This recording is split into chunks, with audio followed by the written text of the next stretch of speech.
Do you have a couponing stockpile that you want to start reselling and you want to try your luck at a garage sale? Then definitely stay tuned. I'm going to show you how I made over $500 in just a one-day, 5-hour garage sale. I'll give you all my tips, my tricks, my sales, the whole process to give you a full blueprint of exactly what to do so you too can have a successful garage sale.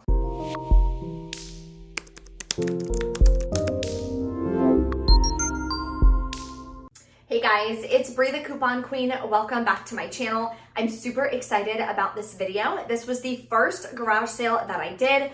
So I'm gonna tell you what worked, what didn't work, and give you all of my tips and tricks for exactly what I did during the garage sale.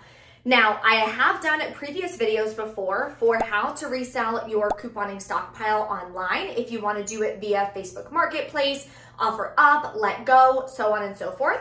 So if you haven't checked out those videos, definitely do so. They will be linked below for you in the description box. So you can either go that route or you can also do the garage sale route, completely up to you.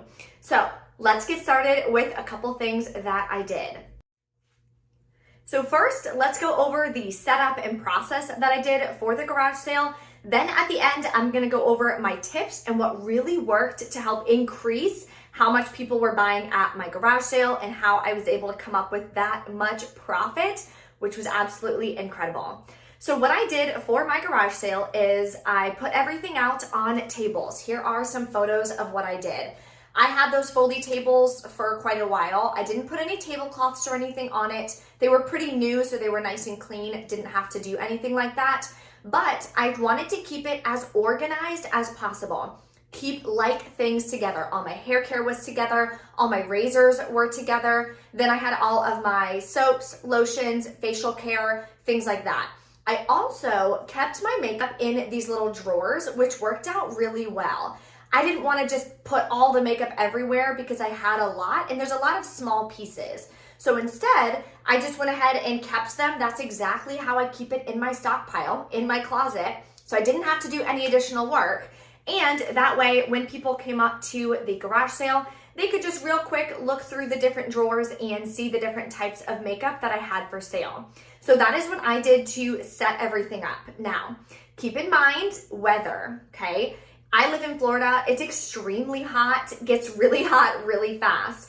So some products may melt, like deodorants, if you have any laundry pods or anything like that out. So you may want to put those underneath the table to provide some shade, or put some kind of umbrella over it or tent over your tables to provide some shade. That way your products aren't melting. It also will help prevent people from not purchasing the product thinking that it's going to be defective because of the heat. So if they see laundry pods sitting out there and it's 95 degrees, they're going to think that they're what? Stuck together or melted. I can't use a laundry pod if it's all clumped together in one humongous laundry pod because all of them stuck together. So you want to keep that in mind. Keep in mind your weather conditions wherever you're at and make sure that you're setting up accordingly. So what I did towards the middle of the garage sale, when it started heating up, I just moved those products into the garage, right on the edge of the garage. That way I didn't have to worry about them melting, but they were still in eyesight. Everyone could still clearly see them, see that they were for sale, so they were able to still be sold. You don't want to kind of tuck them away or anything like that. Now, most products that I did have below didn't sell as well as the products that are above, because some people don't notice them down below. So you want to keep that in mind as well. Moving forward for next time, I would definitely do the tent over it. That way I don't have to worry about the heat. I don't have to move products. I can set up once and be good with it and keep everything above right here on the tables instead of having to put things below. So what I did for pricing, I did not get those little stickers and put it on every single product. Number one, that's gonna take a lot of time. Number two, it's a lot harder for people to take off of the product. If they don't want it there, maybe they're putting it in a gift basket, or maybe they're grabbing some makeup to give to somebody, whatever the case may be. What I wound up doing is just using a regular piece of paper, cutting it up into small pieces and writing on it the different prices, used a piece of tape and attached it to different products.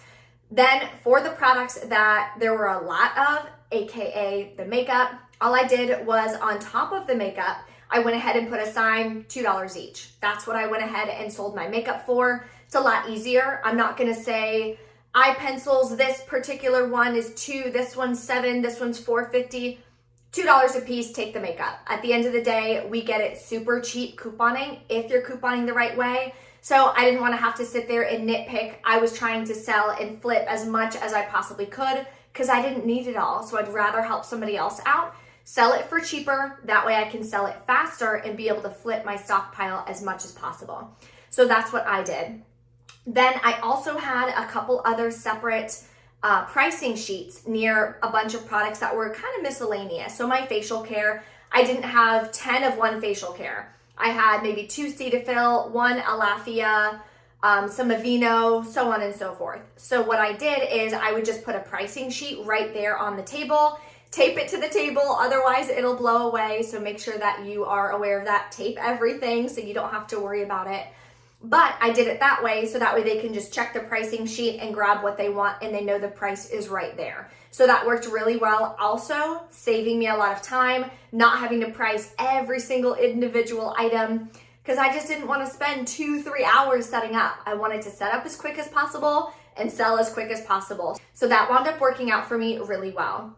Now let's talk about advertising, which is extremely important. If you don't let other people know that you're having a garage sale, how are you going to be able to bring in a bunch of customers to be able to sell your stuff? So this is what I did for advertising, and I'll tell you what worked best. First thing I did was I grabbed 2 of these garage sale signs. This was on Amazon. It's just the sign. Then you can color in like which direction that you're pointing to. I put the time of the garage sale and then obviously my address. This pole I just had in the garage from previous projects and stuff that I've done around the house, but you can probably grab one of these poles for a couple dollars at Home Depot. I had a staple gun, I stapled it to it, super easy. This will be linked below for you in the description box as well. You can buy them one at a time. They was literally like $1.50 a piece. It was awesome. I bought 2 of them, one to put outside my house and one to put outside the front of the neighborhood. Moving forward, next time I do it, I'll probably grab 3 or 4 because there's multiple entrances to the neighborhood. So you want to put one at every entrance. But if you want to keep your pricing down, then what you can do is just put it at like the main entrance that most people come into your neighborhood from. That way they know there's a garage sale going on. If you're doing the garage sale Friday only, like I did, then put the date on there, Friday from 8 to 3 or whatever. That's just what I like to do so that people are aware of what time it is and they know what day it is. Most people do garage sales Friday and Saturday. I didn't honestly have enough stockpile even left over. It was my first time doing a garage sale, so I wanted to see how well it did, how well it sold, the whole 9 yards before I went ahead and dedicated 2 days to it. But I wound up having a really good turnout and I sold probably 75% of my products in just the one day, 5 hours, which was plenty of time for me because it got really, really hot. The next thing you want to do is advertise. So I advertised on Craigslist and on Facebook Marketplace. Now, most people, when they told me that, oh, I saw your ad, I asked them where they saw my ad from and they saw it on Facebook Marketplace. That was the best one to do. I also Googled, there was a website that I posted my yard sale on, and I'll have it linked below for you in the description box. I can't remember off the top of my head what the website was called, but Facebook Marketplace was the best one. So this is what I recommend doing. Number 1, post your ad. You can specifically post a garage sale. You can post the dates. You can post the times, the whole 9 yards. So this is what mine looked like. Then you want to describe what products you have for sale. Give people an idea of the pricing. I had a couple pieces of furniture out there as well. They actually didn't even sell during the garage sale. The only thing that sold was my couponing stockpile. So all of the profit was straight from my couponing stockpile, which was incredible. So you want to be as specific as possible. Show as many photos as possible of your stockpile, of everything organized. I talk about this a lot more in those other 2 reselling your stockpile videos I have linked below for you in the description box. But photos are really important. If you're showing one Dove hair care and 1 Dove body wash, it doesn't really seem like you have a ton of products for it to be worth their time to come over. My photos, look at how many products I'm showing. See how organized they are? They're together. They can see that there's a lot of different products that they're going to be able to purchase if they come to my garage sale. So Facebook Marketplace was huge for me. Also, I joined some local garage sale groups in my area. That way, when I posted that ad, Facebook also allows you to instantly post it to a couple of those groups. Now, some of them you have to request to join. They have to verify like what zip code you live in, make sure you're within the range of what that group allows. So you want to request to join the group ahead of time, 4 or 5 days out from your garage sale. So you have plenty of time to get accepted into the group, post your ad. That way people know that it's coming. You want to give people notice. Don't post it only day of. People start looking and planning for their garage sale trips Monday, Tuesday, Wednesday. My garage sale was Friday, so I posted it Monday and I had a really good turnout on Friday. So you want to give people as much notice as possible. And of course, if you're enjoying this video so far, take a second, smash the like button for me, and let me know in the comments if you've done a garage sale before, what worked, what didn't. The more advice we can all give each other, the better off we're gonna do in our garage sales. If you're not subscribed to the channel yet, I would love to have you. Take a second, hit the subscribe button. My channel not only teaches you how to save money, how to coupon at different stores, but I also teach you how to make some money with reselling your stockpile, so on and so forth. So I'd love to have you as part of the channel.